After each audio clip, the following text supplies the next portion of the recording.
fulfilling purpose, then you then ask me, but why do I still feel this way if that's the case? But like I said, some of us find ourselves in some of these places not because that is where purpose wants us to be. It's just because somehow life has brought us there. It's either our parents or somehow our life journey just ended up there. But then I will always say something. There is a way you can test if you're living a life of purpose or not. So the first thing you need to ask yourself is, why are you doing what you're doing? What's your motivation? What's your drive? Is it the money? If it's the money, then I'm sorry, you're not living a life of purpose, because purpose is all about selflessness. Purpose is all about giving your all, your best, and you're not seeking material gain. Yes, fame might come alongside, money will come for some, but that's like a byproduct of it, which is not given. But that should not be your motivation. And if that's your motivation, I'm sorry to tell you, you're not living a life of purpose. So, purpose is something that brings joy, not just to you, but to the other person that you're delivering that service to. And you know, the beauty about purpose is you're giving of yourself to someone, but in the process of you giving yourself to someone, you too, you're getting something back. There's something I always do tell people, that it's so amazing that when I saw my patients, I was giving of myself, but they gave me so much more back. They gave me so much more. Sometimes I sit back and I think about some of the nuggets of wisdom I had gotten from my elderly patients.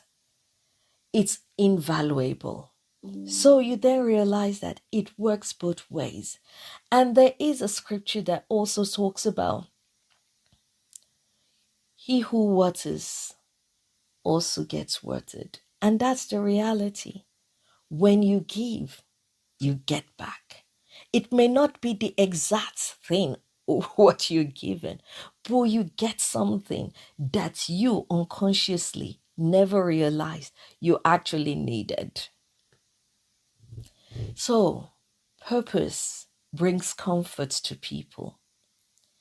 Purpose makes a positive difference in the life of people. Purpose does not bring pain. Purpose does not cause disharmony. Purpose does not cause chaos, unless it's chaos to bring about good.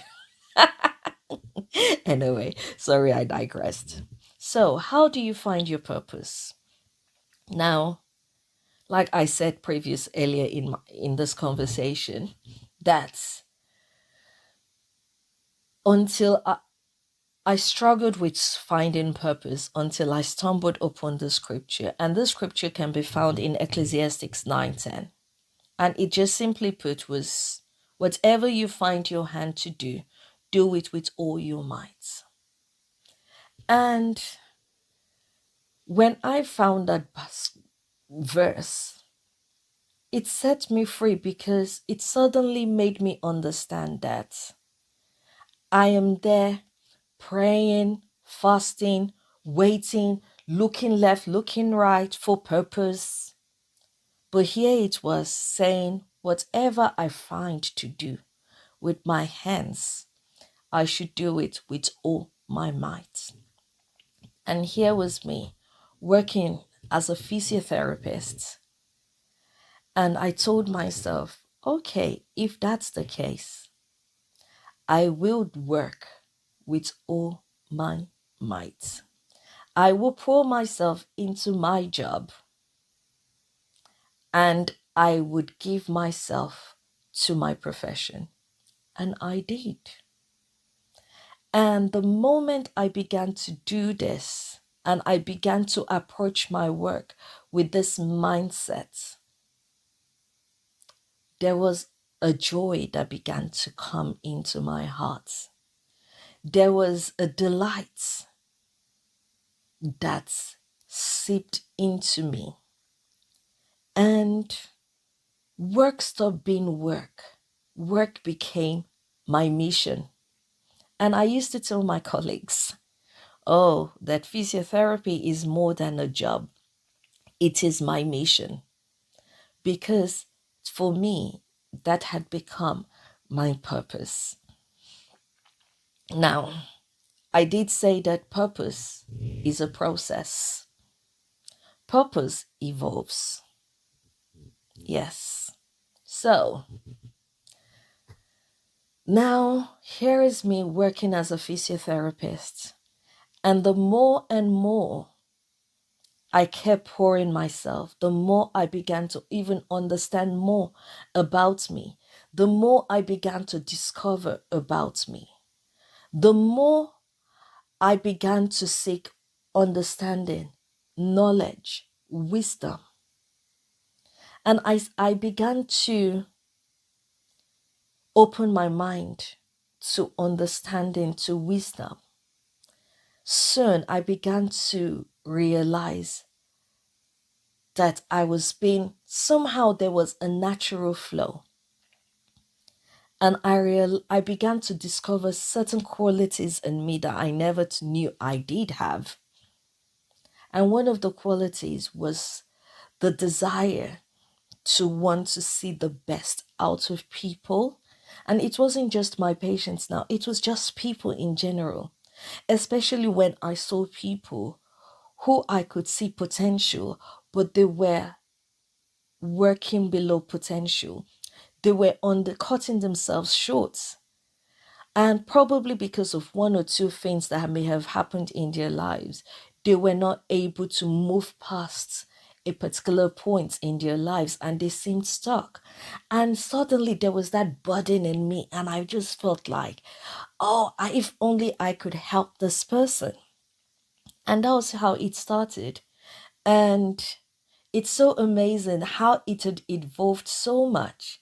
And I began to tell myself, okay, I want to help people achieve more. I want to help people be the very best. I want them to reach their potential. But then I know for us sure for for sure that I'm not a pastor. I know that. So who am I? What am I? And so I began to make inquiries. I began to research. And soon I then understood that there was something called a coach. And I was like, this is rather interesting. And the more I researched into becoming a coach, the more I could see myself.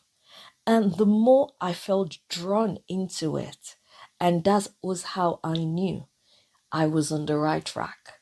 That yes, becoming a coach was the next phase in my purpose. And hence, here I am today, living my life as a coach while still working as a physiotherapist. So, like I said, it's a process and it evolves. And also, purpose provides solutions. So, your purpose meets the needs of someone or something. If your purpose is not meeting a need, then you need to revisit that purpose again and ask yourself, what am I doing?